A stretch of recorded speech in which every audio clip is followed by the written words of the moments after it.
Hello, my name is Sophie and welcome to this video. This is a review of Sandnes Garn Peer Gynt.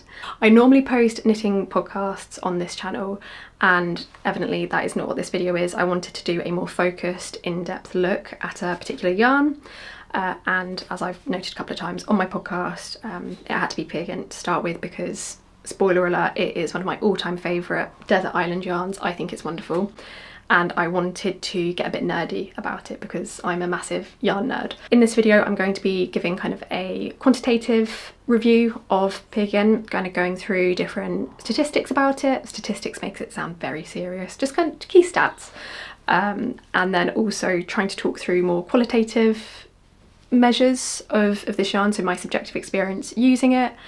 Talking about my partner's experience wearing it as well because I made him a jumper with it last year.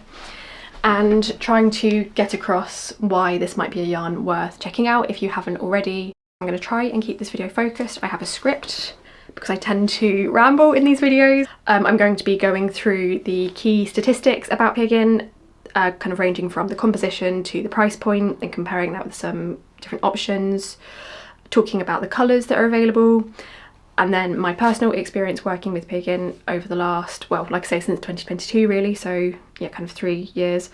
And then trying to explain some different use cases for Peer Gynt, and then talking about the knitting experience and some subjective commentary because one of the main questions I get whenever I talk about Peer Gynt over on Instagram is how soft is it?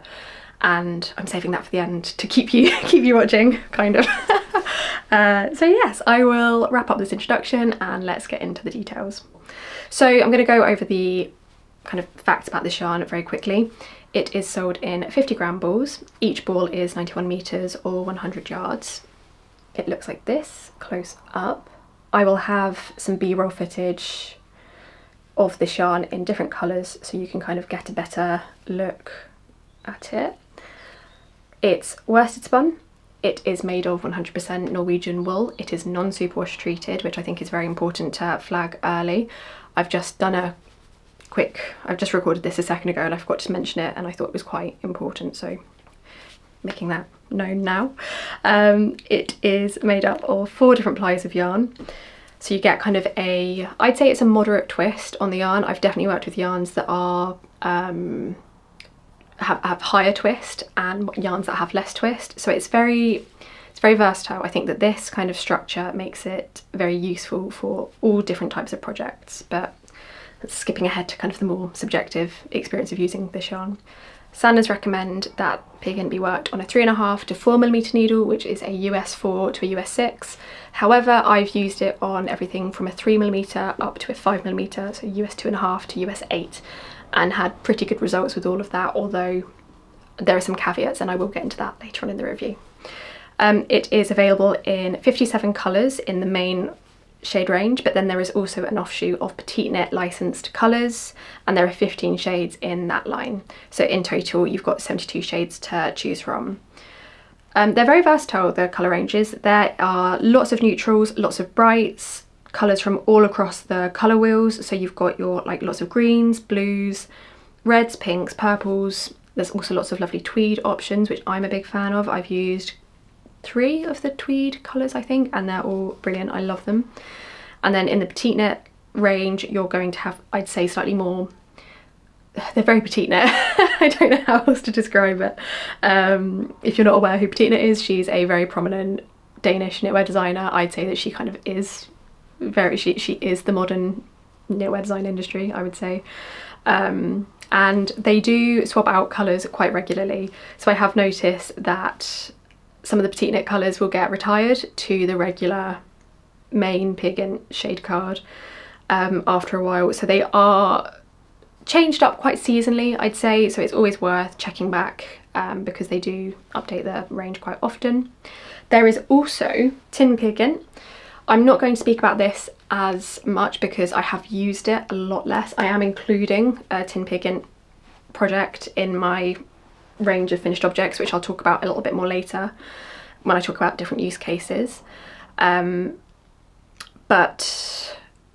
I did want to mention it here because I think it is important to note, and there are 48 shades in this yarn, which is available in also 50 gram balls, 205 meters, 224.5 yards, and that is what that looks like close up. Full transparency, this was actually a PR gift from Sandnes Garn when they launched this yarn in 2022, and that is what that looks like.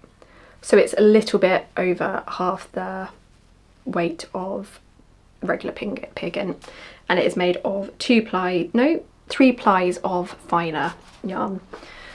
So you've got options. So these are actually both in the shade Marzipan, which is 2321 in their numerical code, and as you can see the colour match is pretty close. This is much older. I was as I say, sent this back in 2022, and I bought this earlier this year, so they are very different dye lots. So if you do notice the difference, that's why, but I think they are, for all intents and purposes, the same colour.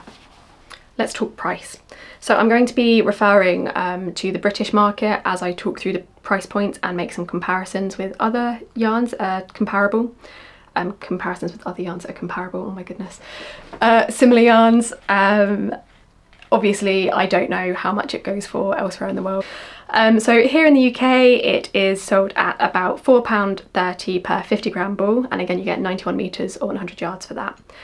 That puts it, I would say, a very economical price point. It's not the cheapest yarn out there, and I'll go into some different options shortly, but it's very economical considering how versatile it is and the overall quality. To put that in context, I'm going to compare that price point and the composition with some different yarns that I've used in place of peer gynt sometimes. So when I'm doing my design work, I will often make second samples, and I try to use different yarns just to make it more interesting for me really, but also to make it clearer for the customer, the different options you've got on the market. So the first one I'm going to talk about is another Sandnes Garn yarn, and this is Double Sunday. So that's what this looks like. This is a 100% merino non-superwash wool, and you get 108 meters per 50 gram ball. I haven't got the yardage conversions here and I can't do them off the top of my head, sorry, but I'm hoping 91 meters, 108 meters, you can keep track. That is what that looks like. This isn't a one-to-one sub, I would say. It's slightly thinner. Because it's merino, it has very different characteristics, so it is much softer. Double Sunday retails for £6.65 per 108 meters. I don't have it with me because I've never tried it, so this is a very hesitant comparison because it's also not 100% wool, and I do want to try and keep it focused to wool yarns. But Sandnes alpaca wool is £6.80 per 100 meters, so it's going to be a very similar weight, but presumably a lot softer, although also, because of the alpaca content, more prone to shedding and stretching. I haven't tried it, that is just what I'm inferring from the composition. Knitting for Olive Heavy Merino, I would say is actually a closer one-to-one dupe. That's what this looks like up close. This is another favourite of mine, I really like it. I've just ordered some more and I'm very excited for it to arrive. This is the shade Grey Lamb. And this retails for £8.50 per 125 meters, and as the name would suggest, is 100% merino wool. However, it's much closer in feeling to peer gynt than it is to Double Sunday. It's kind of on a continuum, that's how I would arrange them. You'd think based on the meterage that this would be much thinner than peer gynt, but it's another quite lofty yarn, quite loosely plied. It hasn't got loads of structure in it, but this is a really, really lovely yarn and I heartily recommend it if peer gynt is a little bit too rough for you, but again, I will get onto feeling and softness later on. Next is Filcolana Peruvian Highland wool. This is also the shade Marzipan, for what it's worth. I've tried to keep the colours here quite similar, quite light toned, but that's what this looks like. With this, it's also 50 gram balls and it is 100 meters per ball, and that retails also for, I've lost track of my notes, £4.40. Very similar. This, as the name suggests, is also 100% wool, but it's a different type of wool. So Peruvian Highland wool is produced from a cross between merino sheep and Corriedale sheep, so you do kind of get very soft yarn that does have quite a lot of structure. I have used this a few times, and again I will get onto this in due course. I've had a lot of issues with pilling in the past with this yarn where it is very soft, so I won't use this without a second strand, just no. I've done it before, never again. It's one of the pillier yarns I've ever used, but it is a really lovely option, also very affordable and also available in lots of lovely colours, and also with a finer option because Filcolana Panilla, which I do have somewhere, so I will try and grab. Yeah, so quite comparable to Peer Gynt, probably the closest so far. Maybe Heavy Merino is slightly more similar. And then we have Isia Jensen yarn, which is a 100% pure new wool. I don't know if it's from Danish sheep, it's not clear, but Isia is a Danish brand, so I would assume that they are. This is a 100-gram hank, but I believe that you can get it in 50-gram hanks as well, and that'd be 125 meters, which would retail for about £7.50. I bought this, as I say, it's 100 grams, so this was £14.95. This is slightly finer, again, it's more noticeably, I think this is kind of what you'd expect compared to the knitting for Olive Heavy Merino, which same yardage, but that's the Heavy Merino and that's Jensen, so I think hopefully you can kind of see, you certainly can in person, that the Heavy Merino is slightly thicker, but I don't know, maybe not the easiest thing to show on camera. And then Rauma, which I think I don't have a lot of experience with as a brand, but they're also Norwegian, so apologies for any horrible pronunciation I should add.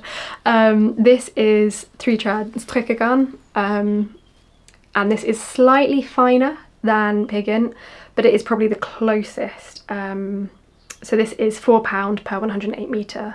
So actually this is probably closer to Double Sunday. There is also Fivel, which is £4.50 per 100 metres, and Vams, which is 83 metres per 50 grams and is £4.50. So yeah, there are lots of options from the Rauma line, but I'm just not as experienced with it as a knitter, so yeah. I also, just for context, wanted to talk about a much more budget-friendly option on the market, which would probably be Drops Charisma, which is superwash treated. So I'd say that is the biggest difference, because I know there are lots of knitters who won't go near superwash wool. I'm kind of one of them, to be honest. It's not a yarn snobbery thing, I just don't like the feel of it. I don't like knitting with it very much, but I know that for lots of people it is the most practical option, and that's great. But that retails for £2 per 50 gram 100 metre ball. So that's kind of the context that we're working with. I'm sure there are plenty of different options, and if you were to go to yarnsub.com it would throw up all sorts, I'm sure, but I kind of wanted to keep this to yarns that I've got experience with and can personally recommend, or at least, if I like with the Rauma yarns, I'm not as familiar with them, but the experience I have working with them so far has been very positive. So yeah, there we go. I'm now going to talk about my personal experience working with Peer Gynt over the last few years. I think I said earlier in the video that it was available in the UK market from 2022, and I think it was actually a year before that. I think it was 2021 that Sandnes kind of entered the UK market more. So I've been using it for quite a while now. I would be wearing it today, but we are having our 4th heat wave of the year, and I couldn't face the prospect of wearing anything woolen. So yeah, do bear with me. In any case, Sandnes Garn Peer Gynt is a very, very versatile yarn. I have used it for plain stockinette stitch, colour work, cables, all over texture, everything but lace really. And interestingly, I did have a quick look on Ravelry, and if you do a cross-reference search for recommended patterns using Peer Gynt, only 6 lace patterns were tagged. So it's clearly not just me who doesn't think of it as a lacy yarn, but I think that's probably to do with the weight of it. You definitely could, I think, if as long as you were happy with a kind of higher structured finished object, but I digress. I'll start by talking about the projects where I've used Peer Gynt by itself, because there's quite a few where I've held it with a second strand, and generally that is how I would recommend using it. So let's start with this one. So this is one of my more recent finished objects, and it's a colourwork yoke sweater. This is in, I don't want to talk too much about my designs through this review, but if you do have any questions, let me know. So this is a pattern that I worked up last winter. using 4 different shades of Peer Gynt, and that is how the colour work looks. So the colour work and the body was worked on a 4mm US 6, and then all of the rib was done on a 3mm US 2.5. I think it looks really neat. I probably should have gone up to a 4.5mm needle for the colour work, or gone down to like a 3.75 or a 3.5, because I did have some issues with the sleeves flaring, like the yoke flaring out a bit after I finished the colour work, but that's on me, that's my technique being poor, nothing to do with the yarn. I think it looks beautiful. This is, I'll have all of the shade information of the yarns I'm showing down below, but a lot of these were from the Petite Knit shade card, particularly the main colour and the darker charcoal grey. I think you can see here how good the stitch definition is. I think you can see every little detail in the colour work very clearly. I really want to make a second sample of this to refine some of the shaping and the actual colour work motif, because I think this is quite a cool project. Sticking with colour work, this is a pattern that I released a couple of years ago, and this is worked on a 5mm US 8, and all of the rib is done on a 4mm US 6. Also held by itself, and this is one of the tweed shades, so you can see here how enmeshed all of the tweed bits are into the yarn. They're not kind of coming loose, which can be an issue with tweeds, but you can also see there is a little bit of wear. So I've got a big pill here. I should say now that I haven't done any maintenance work on these sweaters for the purpose of the review, because I wanted to show you how they actually look after being worn. I think I've worn the previous jumper that I showed you about 10 times, and there is literally no sign of wear. This one, I think where it is a little bit looser and I've had it for longer, so I've worn it more, there is more sign of wear. So if we look at the sleeves, you can see there's a few pills, but nothing crazy. I've probably worn this 30 times if I had to guess. I haven't worn it as much lately because I've changed size and blah blah blah. I made new things, but yeah, it's worn I think very well. That is what the collar sew down looks like. And then, just for the sake of it, that is what the floats look like. That is not the best way to show these, oh my goodness. That's what the wrong side looks like, so you can see the floats there and see how elastic the yarn is. A third colourwork project, and this is a work in progress using 4 different shades again. So I actually bought this yarn to make a second sample of the first jumper I showed you, but I got bored and I didn't want to. I wanted to do something different. So this is made with a 4.5mm US 7 needle. And that is how that looks. You can see that there's kind of a lovely range of colours, so I've got a very, very deep cocoa shade all the way up to the marzipan that I've been using to talk about the whole time. Test call for this is coming very soon if anybody would be interested, just for what it's worth. Obviously I can't speak about how this is worn yet because it isn't finished, but I did want to include it, particularly as I'm talking about projects where it's held by itself. And then the last project I have where it's held solo is this. This is another work in progress, and this time it's a textured knit. This is worked in Andalusian stitch. It's going to be a cardigan. I can't wait to get this finished, and it's another tweed shade, so this is how that looks in texture. And you can see again how well the tweed flecks are enmeshed in the fabric. That's a great word, enmeshed, isn't it? This has burgundy and ochre and brown tweeds on a light grey yarn, and if I, there you go, that is what that colour looks like in the ball. Very pretty. I really like this colour. Okay, on to projects where I've held it with a second strand. I used this to make 2 samples of a pattern I released a couple of years ago called the Tendril sweater, and I held it in both cases with a silk mohair. One silk mohair was the tin silk mohair from Sandnes Garn, and the other was Knitting for Olive soft silk mohair, which I've spoken about quite extensively in the past. You might have seen the big mohair comparison video I did a few years ago now. I'd be quite interested to revisit that as a concept actually, because my opinions are more or less the same, but so maybe I don't need to. Anyway, so that is what this looks like, and this is mostly worked in stockinette, but it has a section of 2-stitch cables which form this kind of lightning bolt shape. This is the V-neck version of the sweater, which is a modification. I've worn these so much. And then this is the crew neck original version, another tweed shade. This is one of the Tutti Frutti tweed shades, and again you can see that texture probably a little bit better there and see all the stitch definition.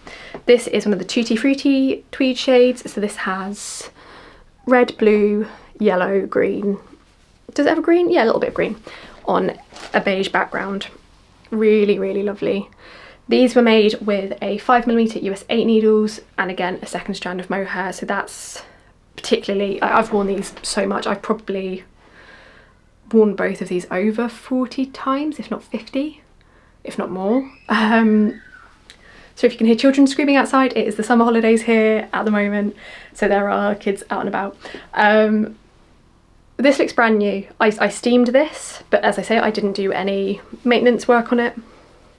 There are no pills whatsoever on the sleeves. There's a tiny bit of wear at the hem, a few pills, but nothing crazy. The rib has held up really well. It's still got a lot of its, all of its structure. The collar has kept its shape as well really nicely. There's no elastic in this at all, but it's really lovely. I sew my collars down, so I don't knit them down, I seam them, and maintained all of its elasticity. But if I told you I'd finished this yesterday, I think you'd believe me. Similarly for the V-neck version, there's no wear on the sleeves really. Oh no, there's a tiny bit of, I don't know if you're going to be able to see this.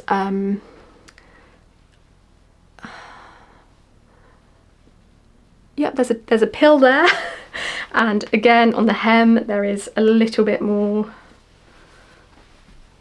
sign of wear, but that's it really. No, that is just an end that I wove in, is that how you say that? That's just a poorly woven in end, so never mind. So yep, that's the first batch of Peer Gynt plus mohair. Next, this is an all over cabled sweater, and again this was made with a 5mm US 8 needle. All of the rib was done on a 4mm US 6 needle, and I held it with Knitting for Olive soft silk mohair. I've worn this less, to be honest, just because I think by the time this design was quite difficult, and by the time I'd finished this sample, which I made in 3 days, yes, no, maybe 4 days. I couldn't have done it in 3 days. I know that I stayed up until like 4 in the morning finishing it, which is insane. Don't do that.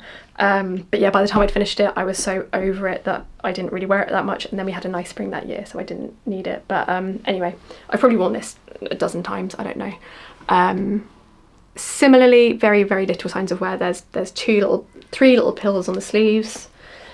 Even though this isn't all over rib sweater, there's one on the hem. The cables have excellent definition. The dark colour is going to blow out the white balance on my camera, so hopefully you can see this okay. But this is a mixture of very simple cables really, 2-stitch and 4-stitch cables. But I think it's great for cable work, and I would use it again in that context.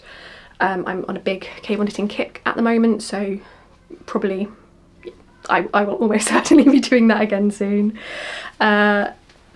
Yeah, and then the final drop shoulder sweater, I have spoken about this quite extensively before on my podcast, but this is my most worn garment ever. It's my go-to, I don't want to get dressed, I just want to be warm piece. So I wear this more days than I don't. Going back to, when did I finish this? November 2023, I think. So I've worn this almost every day since then, even in the summer, kind of, it's what I put on when I wake up whilst I make my coffee. But I wear it in the day as well. So this is, what yarn, what second strand did I use for this? I think this is Filcolana Tilia for the silk mohair, and also made on a 5mm US 6 needle, which, if it wasn't evident from what I've shown you so far, is my preference for Peer Gynt if I'm working with a second strand. So this is kind of like the ultimate test case for how well this yarn wears. And again, if we look at the underarms where there are common issues with pills, there is basically nothing. There are a few small, there's a pill. I feel like I'm really putting myself on blast about like how heavy I am on my garments. The collar, still again in excellent condition. Trying to highlight areas where there's often wear. The shoulders, so obviously if you're carrying a tote bag or something, you're going to get more wear on the shoulders, and there's a little bit, I hope you can see that. There's a couple of little tufts, but that's it really. The tweed again has stayed intact. The hem is still pretty fresh, although again, because I do wear this more, I probably do pick at bits as when I see them a little bit more often, but really there's nothing there. Again, I think if I were to tell you that I'd made this yesterday, maybe not yesterday, maybe last month, you'd believe me. So yeah, that is that one. And then finally, this is the jumper that I made for my partner. So this is a raglan sweater, very, very simple. In this case, I held it with Isia Alpaca 1, which is a laceway alpaca yarn, because Chris didn't want anything fluffy, and because he's more sensitive to wool than I am, because I have zero wool sensitivity. Again, I'll talk about this more shortly, but he is more sensitive to wool than I am, so I wanted something that had a touch more softness, so I thought adding the strand of alpaca was a good option. And I really love the fabric. He runs quite warm, so he hasn't worn this an awful lot, so it's not going to be the best example for showing wear, but he has worn this a fair bit in the winter because our house does get very cold. So I'd say he's probably worn this 20 times so far this year. And as with all of the others, you know, there's some little pills on the hem, kind of high friction areas, but that's it. There's nothing at the underarm, and the underarm hasn't felted yet. Nothing there. And the collar, again, still very structured. So those are all my regular Peer Gynt sweaters. Tin Peer Gynt, again, this yarn was gifted. I just want to be very clear about that. So this is made with Tin Peer Gynt, held with tin silk mohair, both from Sandnes. This is one of my older patterns actually. I kind of do want to revisit this and update it, but update the sizing a little bit. I haven't worn this for a couple of years because I tend to like my jumpers a little bit less cropped now, but I did wear this a lot when I first made it. And again, there's a couple of very, very small pills, but nothing crazy. This was made again with a 4.5mm needle, US 7, but I probably would be more inclined these days to use a 4mm US 6 if I were to use Tin Peer Gynt with a mohair again.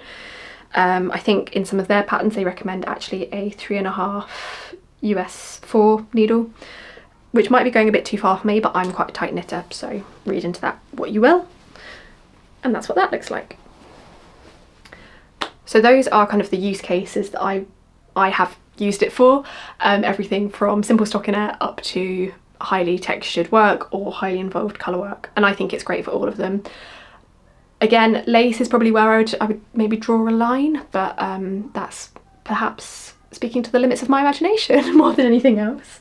I did also very briefly want to touch on the other yarns that I've mentioned and how I've used those as a substitute for Peer Gynt, so I will grab those now. Okay, very quickly, this is Isia Jensen, held with Isia silk mohair. Again, that blue is blowing up the exposure on my camera. This was made with a 4mm US 6 needle, so I think if I were to use Peer Gynt for this, I probably would have omitted the mohair and just held it by itself. But I get the same gauge with this as I do Peer Gynt on a 4mm needle held by itself, so I get 20 stitches at that gauge. I should add I get I think 17 to 18 stitches Peer Gynt plus a mohair on 5mm US 8 needles. I can't remember what I get 5mm needle by itself because it's been so long since I've done that. I get 22 to 20 stitches on a 4mm. Anyway, this is Peruvian Highland wool held with a Syria alpaca. Again, I will not use this by itself anymore for the reason I'm about to tell you, but this, I've actually literally finished this yesterday, so this hasn't been worn yet, so this is still pristine.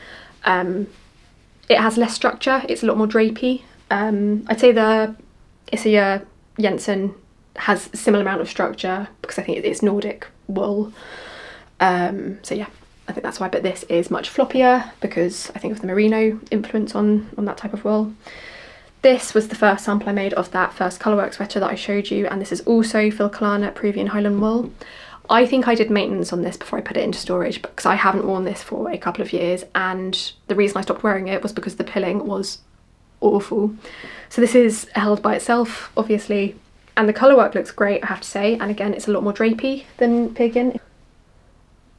This has more structure, the Peer Gynt has more structure, but again you get a lot more pills. I'm sure that I defuzzed this before putting it away because it was ridiculous. I think I was a bit heartbroken because I really loved it when I finished it, and then the first time I wore it, it was just awful. And the bright red, which is the most beautiful colour, was like mixing with the marzipan shade, and oh, it was very upsetting. So this is why I only recommend Peruvian Highland wool hesitantly. This is also Isia Jensen with Isia silk mohair. This is the first sample of that green cable knit sweater that I showed you. Let me grab that. The grading was altered quite significantly between this first iteration and what this ended up being, but it's the same needle size and same tension. But this is a little bit looser than the Peer Gynt, just kind of the very nature of it. But yeah, really lovely. I really like this for cables as well, for what it's worth. And then this is Knitting for Olive Heavy Merino. This was the first sample of the Tendreo sweater. So again, the grading is a little bit different, but this is held with Camero's, one of their mohair alternatives. I can't remember what it's called, but it'll be down below. Also worked on a 5mm needle. And again, I think this is worn really well. I haven't done any maintenance on this either. I don't think I ever did, but this also looks pristine and brand new. And again, I wore this so much when I made it. Haven't worn it for a couple of years so much, but I used to wear this a lot and it looks wonderful. I think it's one of the tricky things about being a knitwear designer is that you make a lot of sweaters, but you've only got one body. So you kind of, I try and wear stuff as much as I can the year that I make it, and then have a routine of getting stuff out of storage when I can, but I've only got one body. And then finally, this is the fourth Tendreo sweater sample. I've actually accidentally just taken a couple of pills off, but this is Double Sunday held with Phil Kalana Tilia. I love this colour so much. So this, as you can see, is much floppier, I think, just from the look of it, and also much pillier.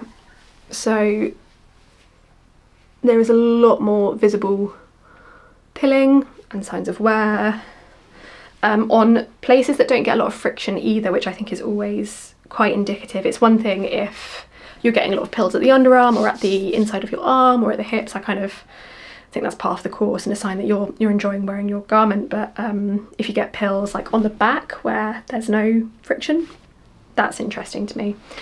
So yeah, like on the back of the sleeves, for instance, there's a lot, and not the easiest thing to show this, but there are pills on the back as well. To show you in comparison with the Peer Gynt, just so you can see kind of the drape and the floppiness, much more structure, much more drape. So it does depend on what you want. So I hope that that is quite indicative of the range of patterns that you can make with Peer Gynt. I think it is really versatile, and you're going to get pieces that I think are very hard wearing, very warm. It's a very warm yarn, which is lovely in the winter and makes sense given its kind of original context out of Norway. Yeah, it's wonderful, it's very versatile. I now want to talk about the kind of knitting experience and give some more subjective commentary on Peer Gynt. So as I say, I think it's incredibly hard wearing. You're going to get pieces that last decades, that you'll be able to, you know, they're kind of proper heirloom pieces.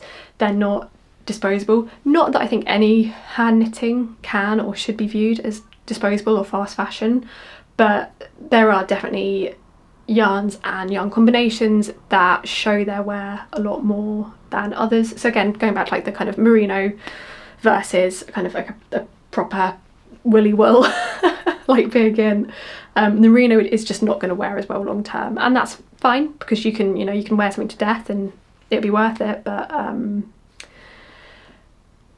Peer Gynt is not going to show that wear as much. I don't know how else to put it really. Softness is tricky. So I won't sugarcoat it, it's not the softest yarn, and I have had people tell me that it is not soft enough for them to wear next to their skin. My partner is one of those people. He has to wear it, his jumper that I've made him, over a shirt or over a high-necked t-shirt, and then he finds that as the jumper comes up to his body temperature, it does become more comfortable. And that is something I've heard other people say as well, that sometimes it's just the initial shock. But if you have a wool sensitivity, I would not recommend this. I think you could always try it and make a slip over or a cowl or a hat even. But even me, as somebody who can wear, like I can wear mohair next to skin, I can wear Icelandic wool next to my neck, fine. I have no sensitivity, I cannot overstate that. I probably wouldn't make a hat out of Peer Gynt because I think it would be, I don't know, I just don't get that cold. I don't think I'd need it. If I was going somewhere really chilly, I probably would if I was going skiing or something, not that I go skiing. But yeah, that's where I draw a line. I think mittens would also be a really good way to test it out. I know that Florence Miller from the Handmade by Florence podcast has made lots of pairs of mittens. I think lots, definitely some, with Peer Gynt, and they are beautiful. And again, you get lovely stitch definition in colour work. So I think that would be a really good way to check out how you get on with it, both knitting with it and actually wearing it, because that's quite important. No point investing money and time into a sweater that you can't then tolerate wearing, after all. Speaking of the knitting experience, I love knitting with Peer Gynt. My current work in progress that I'm trying to get finished is this one, and I just know it's going to be a joy. I think, again, where it's kind of a medium twist yarn, it's nice and springy, so it's not taxing on your hands, which is really important for me as somebody who spends, goodness me, probably 40 hours a week knitting most weeks, probably. Again, it's my full-time job, so that's why it's really important that I protect my hand and wrist health and kind of my arm health, that's hard to say, in general. So it's really helpful that it is an easy to knit with yarn. It's very smooth. I think where it's a worsted spun yarn, it's not, it doesn't catch on itself too much, it doesn't stick to itself, it just kind of is great, very easygoing. Even techniques like colour work, I'd say I'm average at colour work knitting. I'm not excellent at it. I don't mess around with 3-stranded colour work, for instance. I just can't do it. But it feels very comfortable to be, and I work with both hands when I work colour work. I'm an English style knitter, but I will hold my contrast colour in my left hand, and I've never had any issues with it. It's just lovely. Similarly for texture work, it's nothing too taxing, it's just great. So I'd say if you are looking for a yarn that is going to be easy to work with, easygoing, and can be used in lots of different use cases, I'd recommend checking it out. It's something that I know that I'm going to come back to time and time again. I've got, I always have a sweater quantity of Peer Gynt in my stash. It's one of the only yarns that I kind of make that allowance for. Everything else I have to buy with a purpose, but if I am at a yarn shop and I see some Peer Gynt in a colour that really speaks to me, I will buy some. I will buy a sweater quantity, which I realise is I'm very lucky to be able to do that. But because it's a very affordable yarn for me, and I need between 9 and 11 balls depending on what I'm making, I can typically get a jumper for under £50 out of Peer Gynt, which I think is great. Obviously, I know that for some people that is still going to be really expensive, and I do want to be sensitive and aware of that, but compared to, even again, going back to Double Sunday or Isia Jensen, where you're kind of, or knitting for Olive Heavy Merino, where you're kind of between £7 and £9, let's say, per ball, it's a lot cheaper. It's great. And it is something that I would recommend to a friend who was getting into knitting. In fact, I have multiple occasions, and I think for the most part it's gone well. Okay, my camera is about to die, so I think that is the sign to wrap things up. So to finish, I'm going to describe Peer Gynt in 5 words, and they are reliable, durable, classic, versatile and economical. Let me know if you try it off the back of this video and how you get on, and I hope that this was helpful. If you have any feedback from me in terms of what I can improve with this review format, please do let me know, and I will implement that the next time I film one of these. Equally, let me know what you'd want me to review next. Ideally, it'd be something that I have used a lot before, so perhaps it's something that people who've viewed my podcast or kept up with my content and designs for a while would be better placed to make those recommendations. But yeah, let me know and I'll do my best for you, and I will see you next time. Bye!